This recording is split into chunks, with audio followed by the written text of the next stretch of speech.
My name is Dorothy. I am 55 years old, and for most of my life I believed that love meant sacrifice and patience, even when it came wrapped in rules that sometimes felt more like commands than care. I loved my husband deeply. I loved the way he worked hard to build a life for us, the way he carried himself with pride, the way he could fix anything with his hands.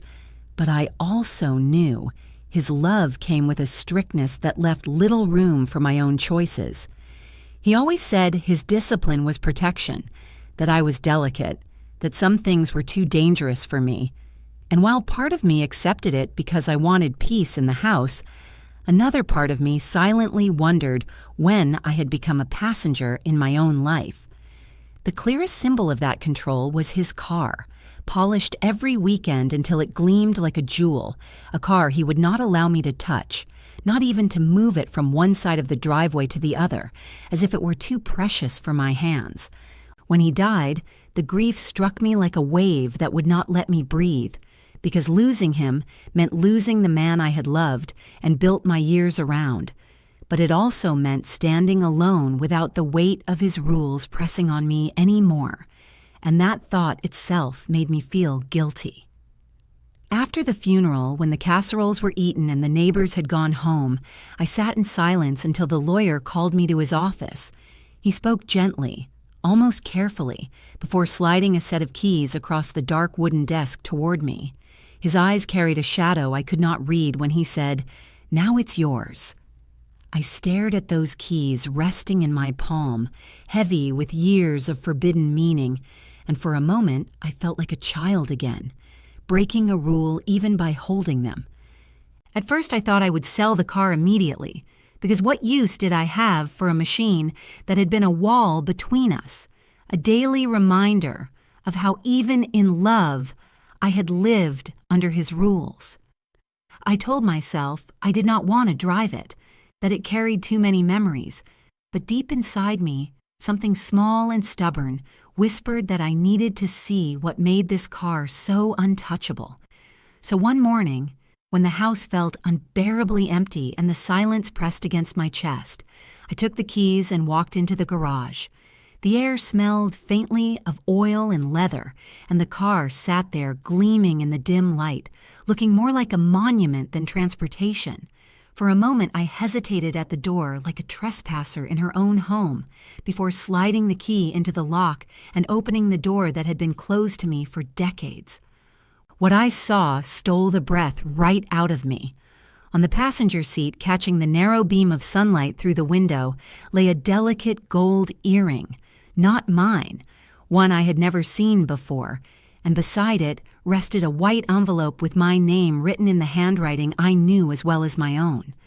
My heart tightened because love and betrayal can live side by side, and I suddenly realized that this car was not just about control, it was about secrets too.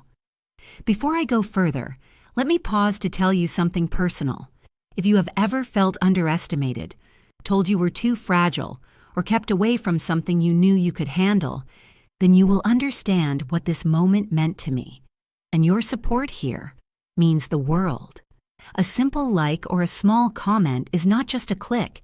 It is a sign that women like us are seen, and it is what keeps me strong enough to share more. With shaking fingers, I picked up the envelope, and though fear told me to put it back, I tore it open, because after all these years of silence, I needed to know what truth my husband had left for me to find.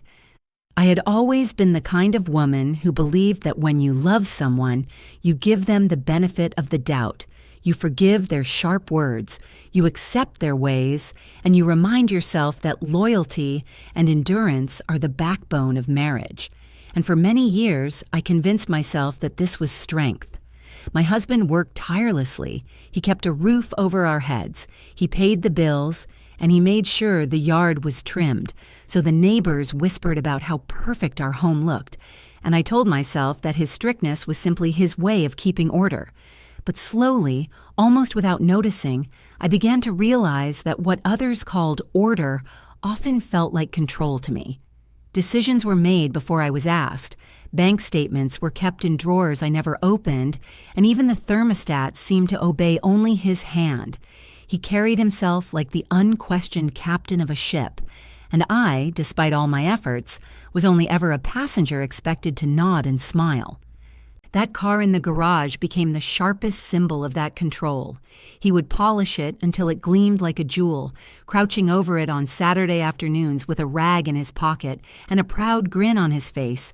And when I asked if I could learn to drive it, his answer was always the same. "You are too nervous, Dorothy. You would scratch the paint. You would ruin the clutch. You would embarrass us both." At first, I laughed it off, thinking it was just male pride, a harmless quirk of a man too attached to his possessions. But as the years passed, I realized it was not harmless at all. It was his way of reminding me that I was delicate in his eyes, incapable, unworthy of certain freedoms. And I accepted it because I thought that was what love demanded. I thought peace in the home was worth more than my dignity. And I thought loyalty meant sitting quietly in the passenger seat while he drove through life without once handing me the wheel. It wasn't only him, though. His son Eric, from his first marriage, grew up learning from that same model. And while I tried to treat him with kindness, tried to be the stepmother who welcomed him with open arms, he never looked at me as anything more than the woman who had taken a place he believed still belonged to his mother. As a boy, he would stare through me. As a young man, he would mock me subtly. And as he grew older, his mockery turned to open disrespect. His fiancée Kelly sharpened that cruelty with her own tongue, a young woman who wore fashionable clothes and carried herself like the world belonged to her already. And from the moment she entered my home, she treated me as if I were some outdated relic, a piece of furniture to be replaced. I caught their glances across the dinner table, the little smirks they thought I did not see, the whispers in the hallway that trailed into laughter, and each time I swallowed the pain, because I told myself that family harmony was more important than my pride. But the truth is, love that asks you to erase yourself is not love at all. And after my husband passed, I began to see just how much of myself I had traded away for the illusion of peace. When Eric and Kelly walked into my house after the funeral, they did not come with flowers or soft words. They came with sharp eyes, moving from room to room to room as though they were taking inventory of what was already theirs. I stood silently as they opened drawers, ran their hands along my furniture, and paused in front of the car with hungry stares, whispering about auctions and resale value as though I were invisible. Kelly laughed in her smooth, cutting way and said perhaps they should move the car into their garage before I tripped over it, and her words sank into me like knives. In that moment, I understood clearly. To them, I was not a wife, not a widow, not even family. I was an obstacle standing between them and their inheritance, a frail shadow who would soon be brushed aside. And though I still loved the man who had once been my world, I could not ignore the bitter truth. His strictness had planted the very seeds of disrespect that now bloomed in his son. Standing there in my own home, I felt grief and humiliation twined together inside me, but beneath it all, a spark lit itself in my chest, faint but alive, the beginning of a fire that told me my days of silence were over. Grief does not end with the funeral. It lingers in the corners of the house like dust you cannot sweep away. And as I tried to move through those early days without my husband, I found that I had little space for tears, because Eric and Kelly began circling like sharks who had scented blood in the water. They arrived unannounced under the guise of helping me, their voices dripping with false sweetness, but their eyes always darting toward the valuables in the room, the silver tray that had been my mother's, the grandfather clock that ticked faithfully in the hallway, the jewelry box that held the few heirlooms I had left from my side of the family. They would speak of reorganizing, of decluttering, of simplifying, but every suggestion ended with me losing something and them gaining it. Their presence felt less like family support and more like an audit of what could be taken before I realized the depth of my own vulnerability. They did not even bother to hide their interest in the house itself. Kelly walked slowly from room to room as though she were already imagining where her furniture would go, tapping the windowsills with her manicured nails, sighing loudly about how much renovation a place this old would need. Eric trailed behind, pretending to measure the dining room wall with his hands, muttering about how it could be opened up for more space. I stood behind them, clutching my robe tighter, my jaw clenched so hard it ached, because in that moment I understood that they were not planning to wait for me to move on or to invite them. They were planning to push me out, to strip away the life I had built alongside my husband, even if imperfectly, and to claim it as their own. I was not their stepmother in their eyes. I was simply an obstacle in the way of their inheritance. Their brazenness grew worse with every visit. One afternoon, as I brewed coffee in the kitchen, Eric slid a document across the table, his tone casual, as though he were asking me to sign a birthday card, but when I looked down, I saw it was an agreement to sell the house. He brushed it off with a grin, saying it would be easier for everyone if I downsized, that I would be safer in a retirement complex where people my age could look after me. Kelly chimed in with her sharp laugh, adding that I could finally have the social life I craved, playing bingo and knitting scarves with other lonely widows. Their words stung, not because of what they said, but because of how confidently they believed I would cave, how little they thought of my spine, as if years of obedience to my husband had made me incapable of standing on my own. I smiled politely, slid the paper back across the table, and told them I would think about it, though inside me a storm was building that I no longer wanted to calm. What made it worse, almost unbearable, was the way they spoke about my husband, as if his memory were nothing more than a lever to press me into submission. Eric would say, "You know, Dad would want this," twisting his father's words into weapons, forgetting that I had been there too, that I had lived every moment of that marriage with all its love and all its shadows. Kelly would arch her eyebrow and remind me how fragile he always thought I was, suggesting that I simply accept my limitations and let stronger hands guide the family future. And each time, though my chest ached and my throat burned with unshed tears, I held my tongue, because I knew something they did not. The envelope I had found in the car still waited upstairs, its contents still unread by anyone but me, and the secret it carried might just become the key to turning their arrogance into ashes. That night, after Eric and Kelly finally left my house, their perfume and cologne still lingering in the air like an unwanted aftertaste, I sat at the kitchen table staring at the unsigned papers they had pushed in front of me. My whole body trembled. But this time it wasn't just from sorrow. It was from a kind of heat that rose in me like a storm, breaking open after years of drought. For decades I had silenced that voice inside me, the one that wanted to shout when I was told I was too weak, too nervous, too fragile. But now their arrogance had cracked something wide open. I pressed my palms flat on the cool wooden surface, stared at those papers that demanded I give away my life, and thought of the keys that still hung heavy in my pocket. Then I remembered the envelope I had hidden upstairs, the last piece of him I had not yet truly faced. My legs felt stiff as I climbed the stairs, but my heart beat with a determination I had not felt in years. When I sat on the edge of the bed and opened the folded letter again, I realized my husband's voice had followed me even beyond death. His handwriting was strong, careful, the same script that had once signed birthday cards and checks, but this time the words carved themselves into me differently. He wrote that if I was reading this, it meant he was gone, and that I should look deeper into the car because not everything about his life had been what it seemed. He confessed in lines that wavered between apology and command that he had been too strict, that he had treated me like someone to be guarded rather than a woman to be trusted. And though he had thought it was for my safety, he now realized it had also been his way of keeping control.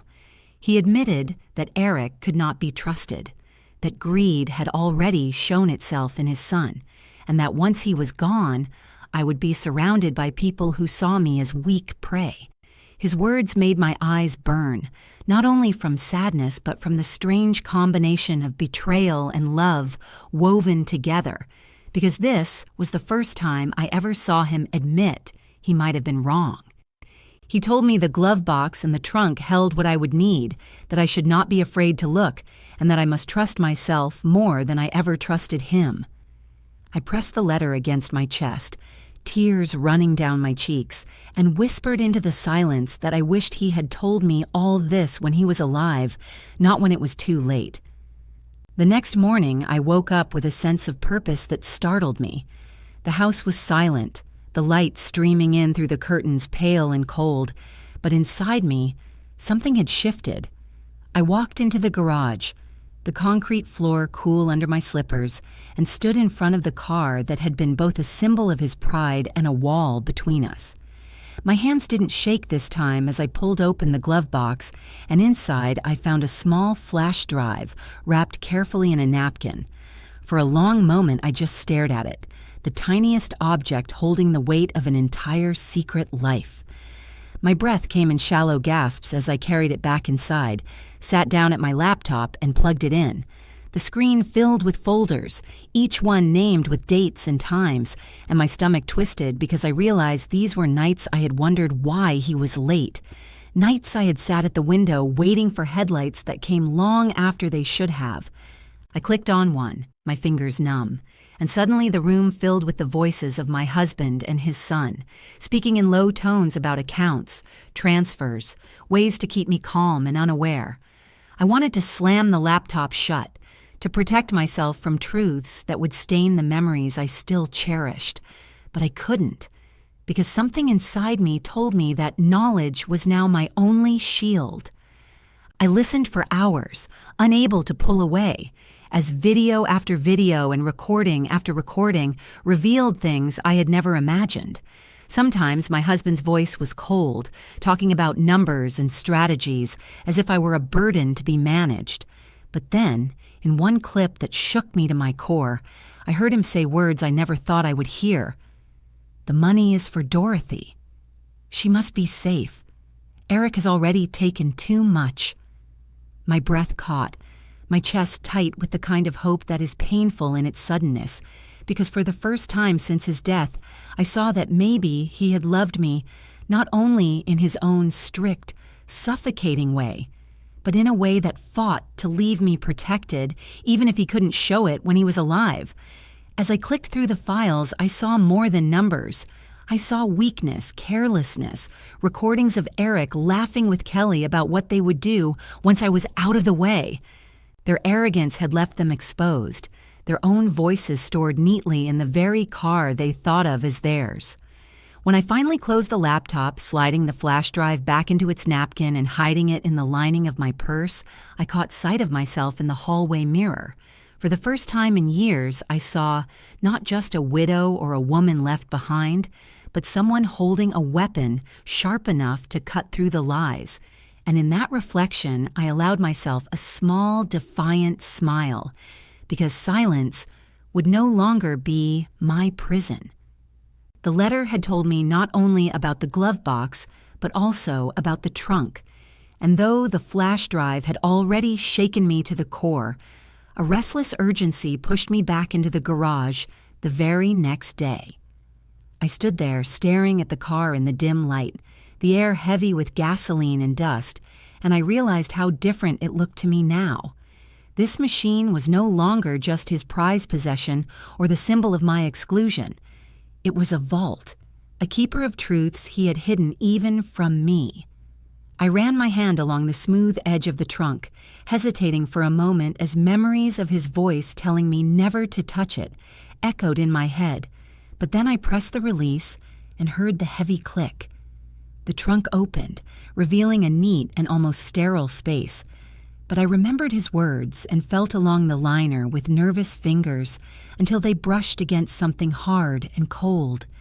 With effort, I pulled back the carpet and found a small metallic box bolted underneath, its edges sharp with secrecy, its weight far greater than its size. I carried it inside, set it carefully on the kitchen table, and stared at it the way one might stare at a locked diary or a coffin that should not be opened. My hands trembled as I used the tiny key taped underneath the lid of the spare tire, exactly as he had written in his instructions. And when the lock clicked open, I felt the air in the room shift. Inside were documents stacked in folders, the smell of paper faint but unmistakable. And as I pulled them out one by one, my eyes widened. The first was a certified letter addressed to his attorney, naming me as the sole beneficiary of a private account, one I had never heard of, holding sums I could barely comprehend. Then came duplicates of bank statements that showed money funneling into Eric's ventures, transfers disguised and hidden, proof that my stepson had been bleeding his father's resources dry while smiling across my dinner table. My chest ached with both vindication and sorrow because I realized that my husband had known all along, had chosen not to tell me, and had instead hidden everything inside the car he forbid me from touching, as though it were a vault safer than his own words. But it did not end there. As I reached deeper into the box, my fingers closed around a sealed envelope with my name written once again in his hand. My breath caught as I broke the seal, and inside I found a short but devastating note addressed directly to me.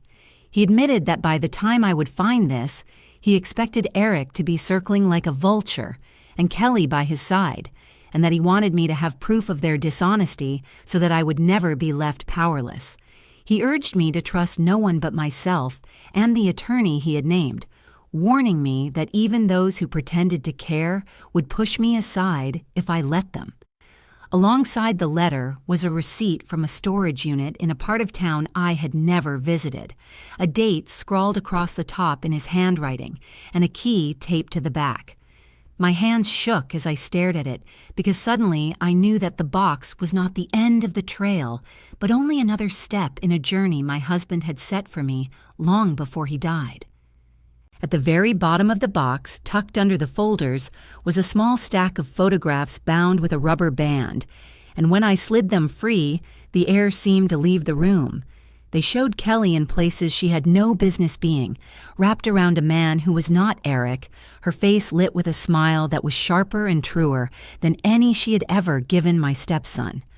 My heart pounded as I realized I held in my hands not only financial evidence, but also personal proof that could shatter their facade in front of everyone who thought they were the perfect couple. I leaned back in my chair, the photos spread across the table, the documents stacked in front of me, the envelope and the receipt heavy with implication, and for the first time in years I felt power surge through me. This was no longer about grief or weakness or obedience. This was about justice, about standing up after decades in the passenger seat, about gripping the wheel of my own life even if my hands trembled. And as I carefully locked everything back into the metal box and hid it deep in the closet, I whispered to myself that the days of silence were over, and that sooner or later, Eric and Kelly would learn that the woman they called fragile was the one holding their future in her hands. There comes a point in every story when silence becomes too heavy to carry alone, when the weight of unspoken pain presses so tightly on the chest that the only way to breathe is to release it, and that is where I find myself now. For decades, I lived in the shadow of a man I loved deeply, a man whose strength was undeniable, whose hands built the life around me, but whose rules drew invisible lines across my freedom. I convinced myself that loyalty meant acceptance, that love meant forgiveness, and that obedience meant peace.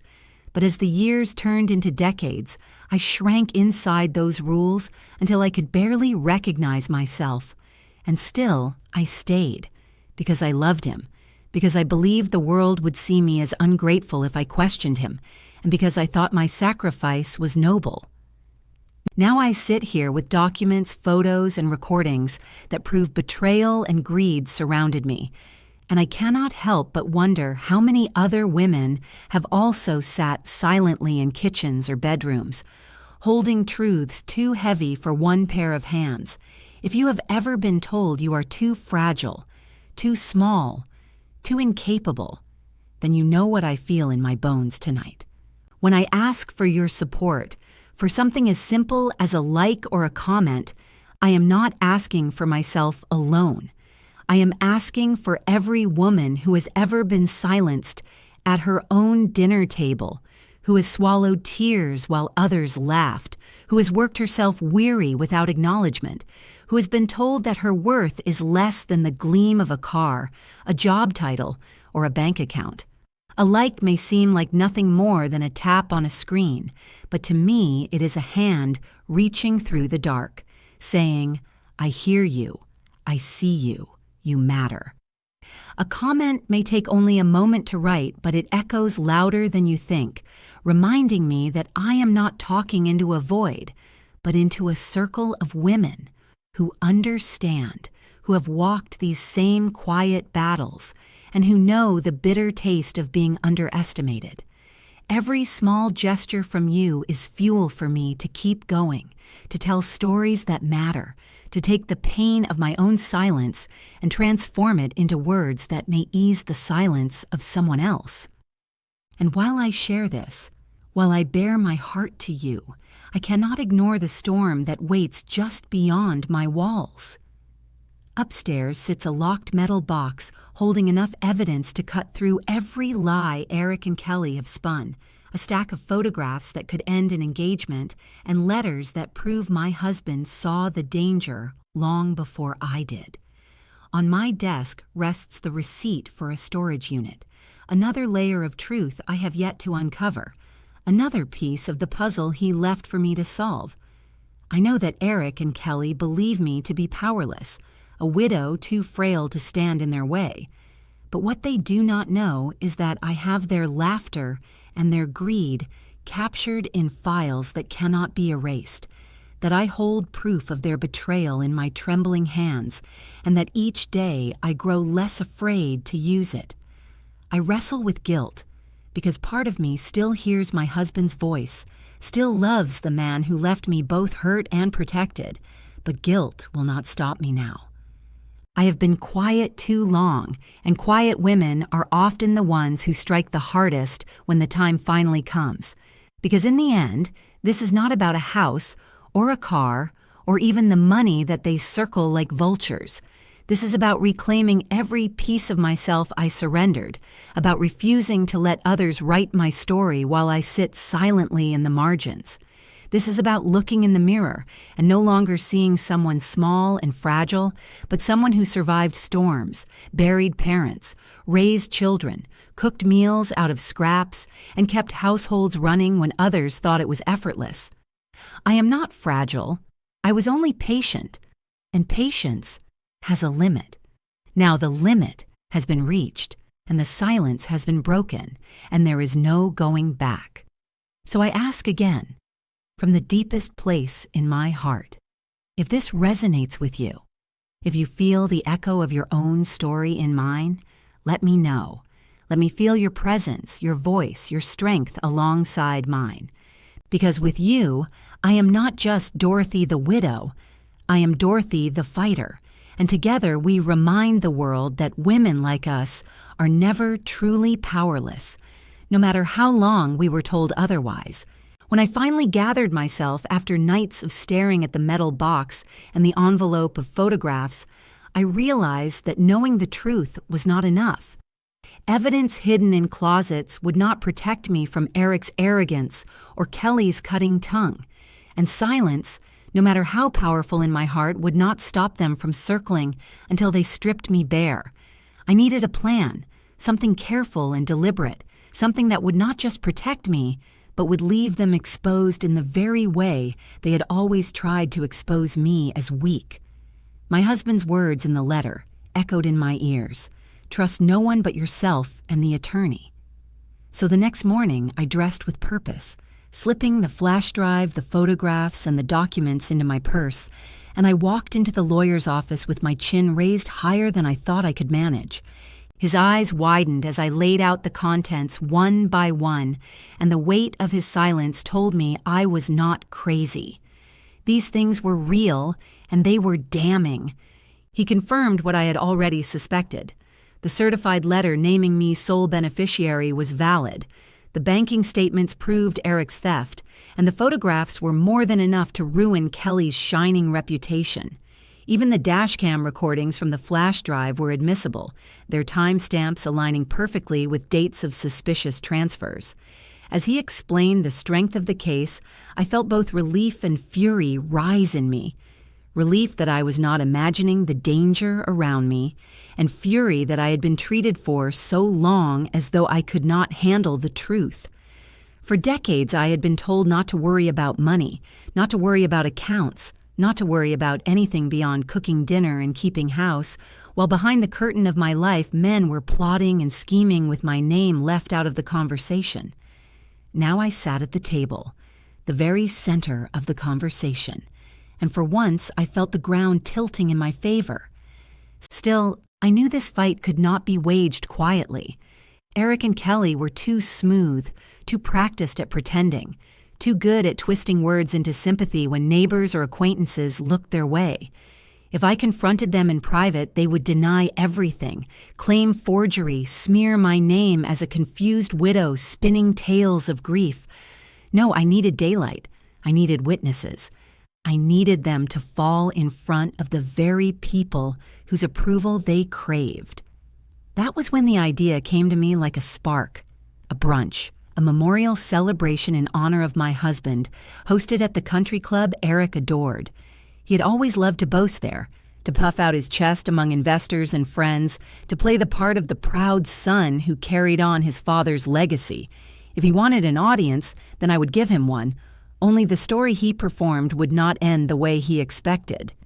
So I began quietly preparing.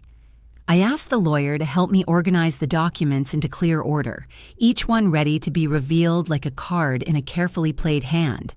I had the flash drive files copied, secured them in multiple places so nothing could be lost, and I stored the photographs in a sealed envelope with Kelly's name written across the front. I reserved the club hall under the guise of honoring my husband's memory, and as I signed the paperwork, I almost laughed at the irony. For years, I had not been allowed to sign anything without permission, and now I was signing the very stage where their downfall would unfold.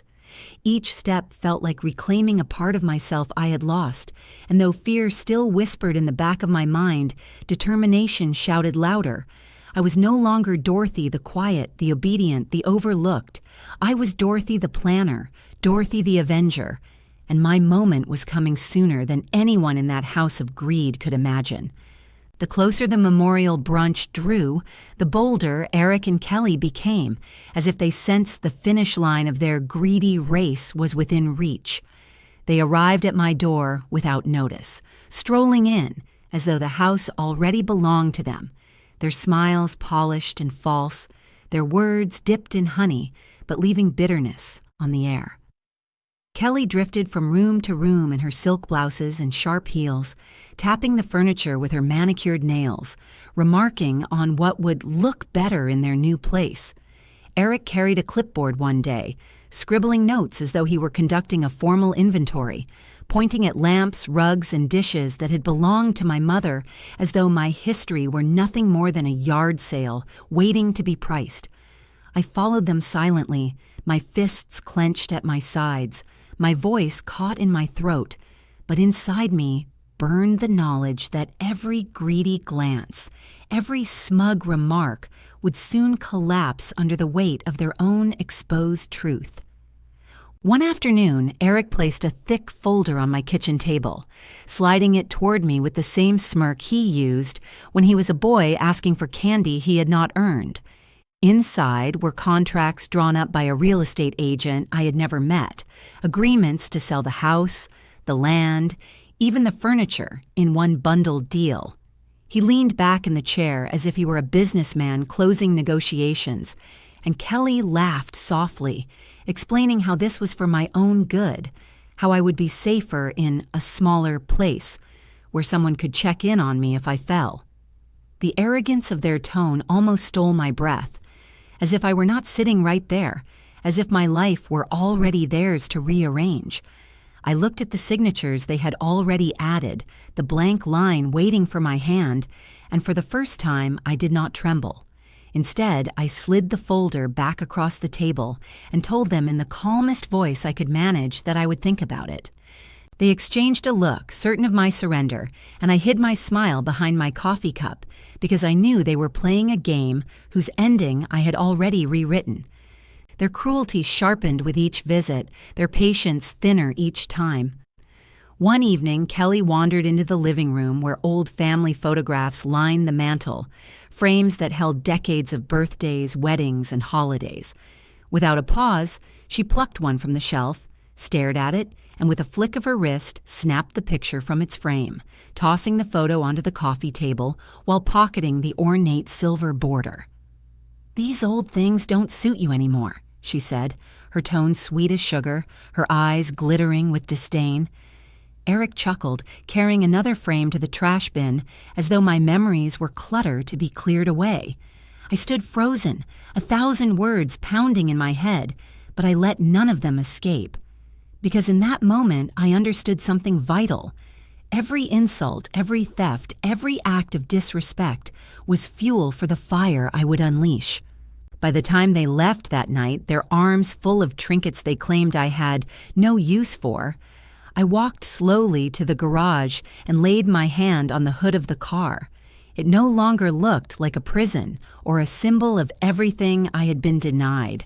It looked like a weapon, gleaming and silent, hiding the truth that would soon turn their smirks into ashes.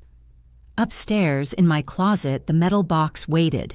The flash drive rested safely, and the photographs sat ready to be revealed. The brunch was only days away, and Eric and Kelly, in all their arrogance, had no idea that I had already written the script for their downfall. My heart still beat heavy with fear, but it also pulsed with anticipation, because for the first time in my life, I was not waiting for someone else to rescue me. I was preparing to save myself. The morning of the memorial brunch arrived heavy with gray skies, the kind of weather that presses on your chest like a stone, and yet inside me there was a spark of electricity that carried me from one task to the next with steady hands. I dressed carefully, not in mourning black, but in a deep blue dress that had always made me feel strong, and I pinned my hair back the way my husband used to admire when we first met, reminding myself that I was not here to shrink, but to stand tall. When I arrived at the country club, the tables were draped in white linens, the flowers arranged, the room humming with quiet conversation as family, friends, and business associates gathered to honor the man who had been so admired in public. Eric strutted across the room with Kelly on his arm, both of them glowing with false grief and rehearsed charm, shaking hands and offering smiles, soaking in the admiration of people who had no idea what lay beneath the surface. They looked untouchable in that moment, but I carried in my purse the keys to their undoing, and the weight of that knowledge steadied me more than any prayer ever could. As the brunch began, I let the crowd settle. Let the clinking of silverware and the murmur of voices build like a tide, until the moment came when silence fell and eyes turned toward me. My voice trembled at first as I thanked everyone for coming, for remembering the man who had been my husband, but then I straightened my shoulders and let the truth rise in me, like a tide that could no longer be held back. I said that while we were here to honor his memory, there were things he had left behind that needed to be shared, things he had hidden, not out of shame, but out of protection. I gestured to the screen behind me as the projector clicked to life, and suddenly the room was filled with the grainy glow of dashcam footage.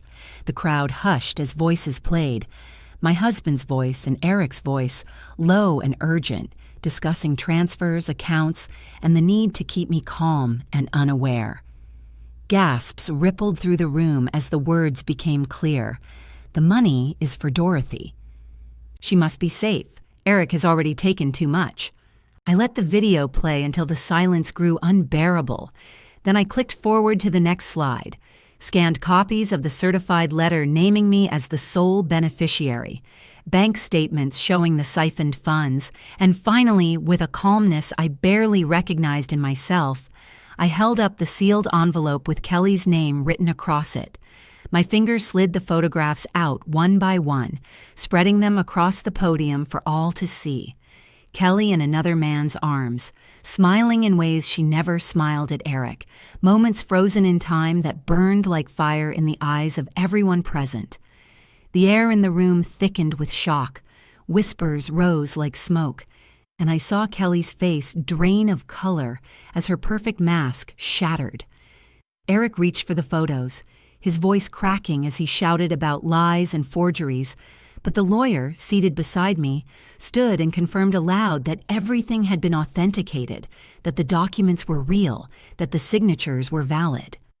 The weight of his words pressed harder than any gavel, and suddenly the room turned its gaze on Eric and Kelly, not with sympathy, but with contempt.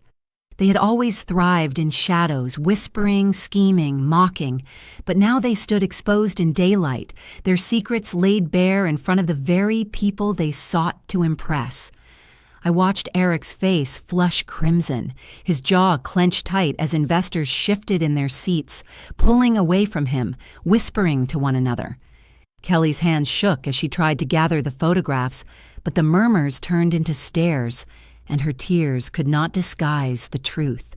For years I had been told I was too fragile, too weak, too nervous. But in that moment I felt taller than I ever had in my life. I did not need to raise my voice or curse their names. I only needed to show the truth and let it burn brighter than all their lies. When I stepped back from the podium, the silence broke into scattered applause, hesitant at first, then stronger, and I realized it was not just for my husband's memory, but for the justice that had finally been served. The fallout began faster than I could have imagined, like a storm that finally found its outlet and poured down in a rush, and the first thing I noticed was the way the room's energy shifted from polite condolence to savage clarity as people looked at Eric not as a grieving son, but as a man who had betrayed the family he claimed to love. Investors who had smiled at his jokes now straightened their shoulders and whispered into phones, glancing at bank statements and contracts with new scrutiny, and one by one I watched faces that had once nodded at his boasts pull back as if burned. Eric's confident posture collapsed under the weight of those looks. He tried to shout, to call me a liar, to brand the documents as forgeries, but the lawyer beside me calmly displayed copies of notarized papers and pointed to the dashcam timestamps, to the signed letters, to the storage receipt that matched the dates on the transfers. The club filled with a low, stunned hum, and I felt a wild, fierce satisfaction that had nothing to do with cruelty and everything to do with finally being seen as more than a quiet widow. Within hours, the first calls started. Not to me, but to them. Eric's phone buzzed incessantly, the kind of calls a man's pride fears. Banks doing preliminary freezes, an accountant asking tough questions, a business partner demanding meetings. I heard through a friend that one of his investors had quietly withdrawn support, citing urgent concerns about recent activity, and I felt a cold, precise relief. The people who had helped him build his bluster were stepping away when the scaffolding of his lies was exposed. Kelly tried to gather sympathy by posting tearful messages about stress and betrayal on social media. But people who had been at the brunch recognized the photographs and the scanned documents, and soon comments turned from condolence to outrage. I did not revel in their ruin. I would not wear their downfall like a jewel. But I did feel a profound sense of balance returning, as if life was correcting what had been skewed by greed. The same hands that had reached for my life as if it were a buffet were now emptying, and I watched them with a sober satisfaction that felt like justice more than triumph. Their personal collapse was as sharp as their financial one. Kelly stopped speaking to neighbors she had once dazzled. Messages went unanswered, and one afternoon she was seen hurriedly packing boxes from a rental townhouse while concealing her face with sunglasses, a sight that made me feel a small, unexpected pity for someone who had chosen cruelty as ambition. Eric, who had always loved to be seen in a suit among men who respected his supposed savvy, found himself facing pointed questions at meetings. People who had once laughed at his jokes now asking for documentation, receipts, proof, and the confidence he had paraded like armor began to crack. I received a message from a woman I barely knew, an old friend of my husband's, saying she was ashamed she had not noticed and offering to help in any way I needed, and that simple outreach tightened my throat with gratitude because it proved that truth, when shown clearly, can rally unexpected allies. In the days that followed, court notices arrived, bank holds were placed, and Eric's fast talk found fewer buyers, while my lawyer advised caution, encouraging me to let the legal processes unfold and to keep the facts public and clean. And through it all, I felt a complicated mix of emotions, because beneath the relief and the vindication, there was a hollow spot where grief had lived, a quiet ache for the man I had loved, despite his faults, and the knowledge that while he had tried to protect me in his own flawed way, his secrecy had also cost me years of agency. I found myself standing at the kitchen window some nights, watching the streetlight spill over my garden, thinking of how different things might have been if he had trusted me earlier, if he had taught me to drive, not to keep me safe, but to give me freedom. Even so, I could not deny the rightness of what I had done. The truth had been told. Those who had plotted against me had been exposed, and the people who had once whispered that I was too fragile were now seeing me as someone steady and decisive. Friends visited with casseroles and small flowers, neighbors offered help with errands, and children who had always called me Aunt Dot stopped by to give me hugs and say they were proud. The consequences had been severe, messy, and sometimes cruel, but they had also opened doors I did not know I had the key to. And for the first time in a long time, I felt the slow, steady pull of life reclaiming its shape around me. In the weeks that followed the reveal, as Eric scrambled to salvage the shards of his reputation, and Kelly disappeared from the social circles she had once lorded over, I found myself sitting quietly at my kitchen table with the metal box still resting near me like an old companion. One evening, when the house was hushed and the clock ticked steadily in the hallway, I remembered that not every envelope had been opened. With trembling hands, I peeled back the last one, the one written in his careful script, addressed only to me. Inside, I found words that melted the anger and stoked the sorrow all at once. My husband admitted what he had never said aloud in life, that he had been too strict, too controlling, that he had mistaken protection for love, and that he had silenced me when he should have trusted me. He confessed his fear of Eric's greed, his guilt for not standing up to it sooner, and he ended with a promise he could no longer keep. Prepaid driving lessons at the finest school in town, purchased months before his death, tucked inside as if he had finally decided to hand me the wheel. Reading those lines, I felt the years collapse into each other. The Saturday afternoons I had watched him polish the car while I pretended I did not care. The arguments I swallowed down like bitter medicine. The nights I waited by the window for his headlights. The mornings I woke with eyes swollen from tears he never asked about. And yet, despite the pain, I could not deny the love that threaded through his words. The flawed but genuine attempt to give me freedom at last, even if too late. I pressed the paper against my chest and cried not only for what I had lost, but for what might have been if he had trusted me sooner. In that moment, I allowed myself to grieve honestly, without excuses, without illusions, because closure is not clean. It is jagged. It cuts. It leaves scars. But it also makes room for healing to begin. In the days after, I began to drive, At first, just around the block, my hands stiff on the wheel, my heart pounding as if every turn carried danger. But with each mile, I felt a little steadier, a little freer. Neighbors waved when they saw me, some surprised, some proud, and when I parked neatly at the grocery store and carried my bags back on my own, I smiled at the simple, ordinary independence that had once been denied me. It was not about the car itself, not about the gleaming machine that had held so many secrets, but about claiming something for myself at last, something that had been locked away behind rules I had no say in. Driving became a symbol of all the other choices I would now allow myself. What to buy, where to go, who to let into my home, and who to shut out without apology. Still, the ache of contradiction lingered, because love and resentment do not cancel each other out. They weave together, forming a fabric you must learn to live with. I could honor the memory of the man I loved without pretending he had been perfect, and I could accept his flaws without excusing the pain they caused. Closure for me was not about erasing the past, but about reclaiming the present, about stepping into the driver's seat of my own life, literally and figuratively, for the first time in decades.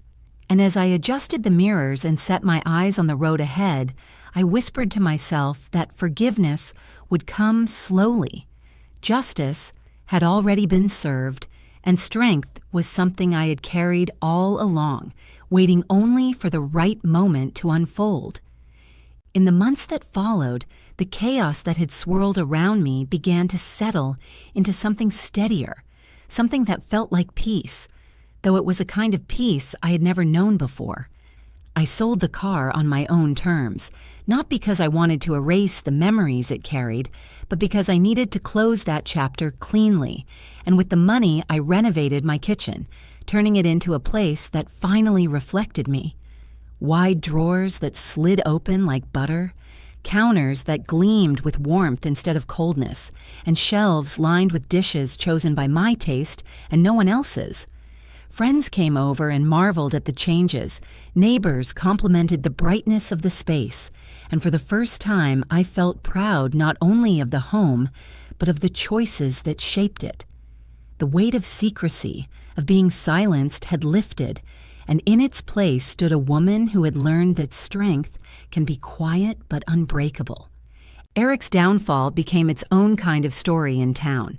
Investors backed away, banks pursued him, and the confident son who once paraded himself as heir to a legacy now avoided eye contact at the grocery store, his shoulders hunched where they had once been square.